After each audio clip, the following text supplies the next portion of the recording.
Uh, of course, as been mentioned, it's to talk about how can we have just heard about Sharia audit from the experts who have done it by themselves, who have set up the processes and the regulations. I'm just trying to put a bit of critical view on what these experts have been doing in their domain. And I start by raising what I call seldom asked questions. These are not frequently asked questions.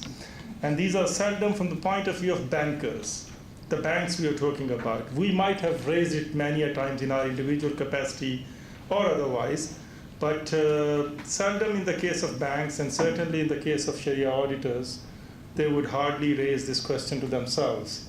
I think, and I think that it's, to be fair with them, they shouldn't be, because they were not supposed to have raised this as part of their job, but they would otherwise perhaps outside. So for me, these are SAQs, not FAQs. These are two SAQs. Is Sharia audit sufficiently defined? And I'm emphasizing on the word sufficiently.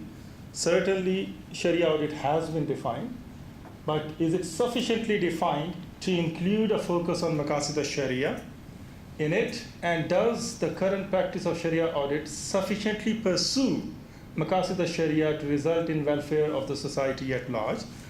It's a bit long a question. Perhaps we can work further to refine it and make it shortened.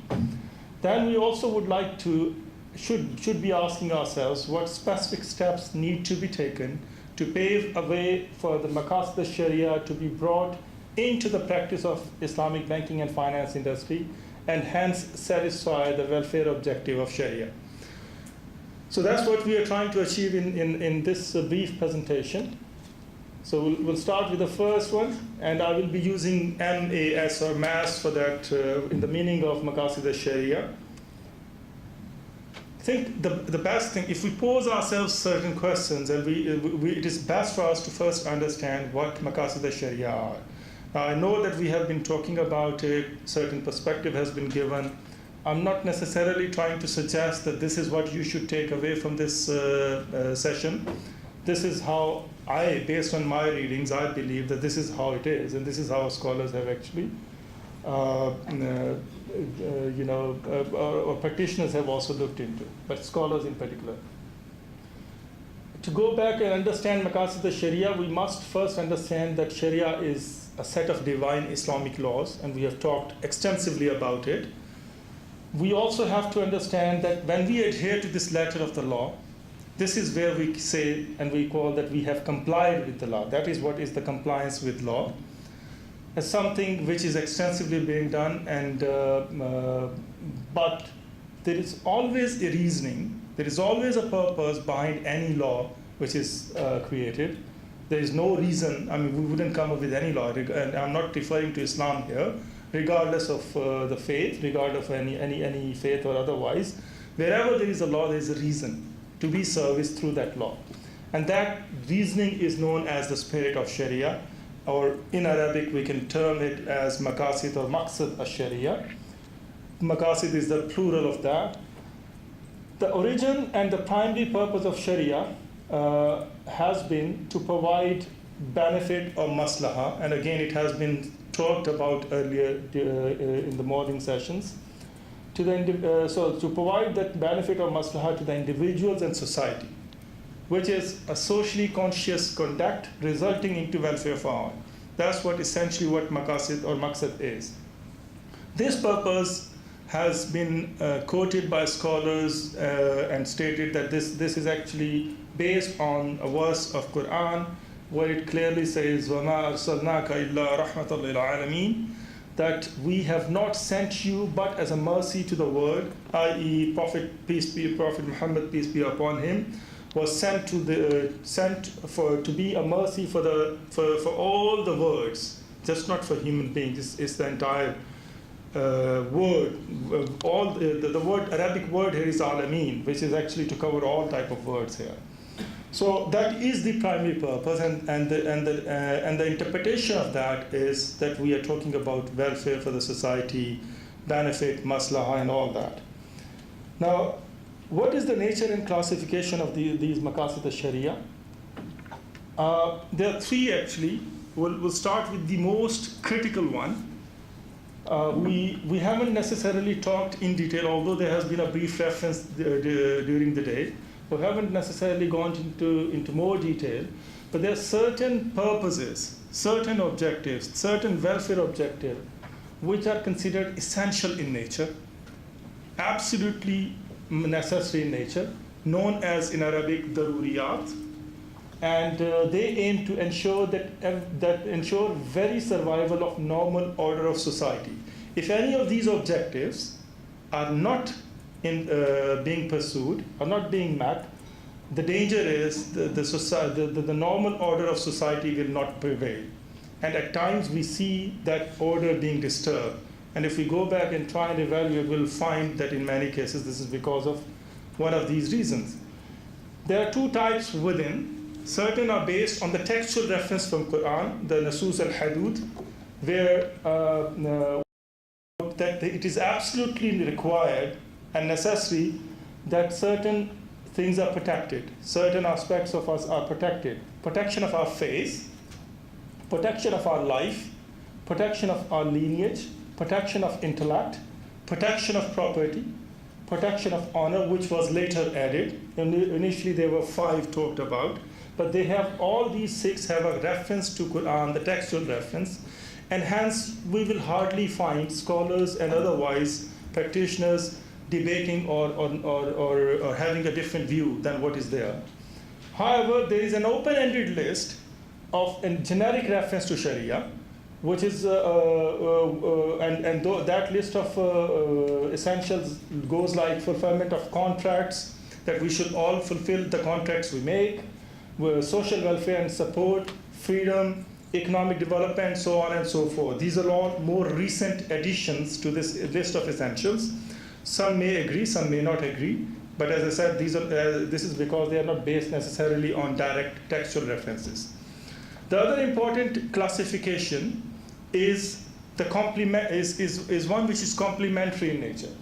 So that known as hajiyat. These are the type of those maqasid or objectives which seek to remove any hardship that do not pose threat to survival of normal order otherwise. So in the absence of these, the normal order would not be affected. Okay, but if we try to achieve these objectives, they will help remove any further hardships beyond that normal order. Okay, so then there are a number of examples of it, and in the interest of time, I won't go in detail, but one pick one only. For example, in the case of ibadat, worships, while someone is traveling, they may not fast, for example, although it's a compulsory fast on them, they may not fast because they're traveling. So these are the type of complementary objectives. Enhancing in nature, these are the ones which are tahsiniyat. These target to refine and perfect our social conduct. So these are the 3 types. I'll leave the details for you to perhaps if these slides can be distributed later. Now, if I look at the Sharia audit, the definition itself, the way it has been defined in case of Bank Negara Malaysia, for example, I've just quoted, that it is a periodical assessment to add value and improve the degree of compliance, which is the main objective. So what is the main objective? Sharia compliance, which I referred to earlier on, which is legality of it. The primary objective in case of AOF standard number 3 on governance is also the internal Sharia review. That's for internal Sharia review, the implementation of Sharia rules and principles as determined by Islamic Financial Institutions Sharia Supervisory Board. Again, to comply with what has been determined to be the Sharia compliance criteria, just to do that. So essentially, this is what reflects into the practice as well. When we analyze these definitions and the practice, what we understand is the focus is on the legal compliance alone. There's no explicit mention of Maqasid al-Sharia. Objective is to implement Sharia rules and principles as determined by relevant Sharia bodies. And hence the intent and practice of Sharia audit is all about legal compliance.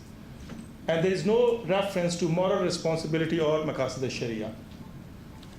Legal, and I come back to what Ashraf Yus mentioned, absolutely right. This is essentially what we needed to do.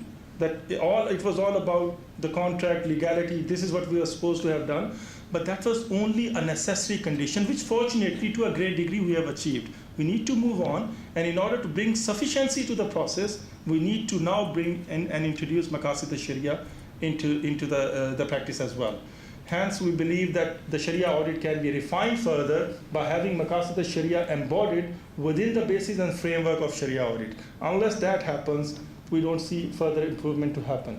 What steps can be taken? Just 2 slides, and I'll very quickly go away. We need to conduct research and have majority of Sharia scholars to agree on what is the framework of Maqasid al-Shari'ah. I've given one, doesn't necessarily mean this is the absolute final one, but scholars need to help us determine this framework. Then we should conduct research and have a majority of all the stakeholders to agree on a code of socially conscious conduct based on Maqasid al-Shari'ah. And then we should use this theoretical building block to enter the next phase, which is the practical one. All that are nice pies in the sky. No one is going to take it unless we go practical. What needs to be done is the final slide, by the way. That we need to conduct research and create solutions which can lead to self-desired adoption of Islamic banking institutions. So we should create solutions which banks should be more than willing to take. And what is it? It is going to happen. There should be a business case made around the moral case. We should not be just selling the moral case to them. We should come up with a way that they should see that by adhering to the socially responsible practice or Maqasid al-Shari'ah, it will only help them maximize their own profit in the first place before the social benefit is coming out of it. And they would be more than happy to take it. And if as a byproduct, this happens, this in a short order will immediately bring them onto the board what we want them to do.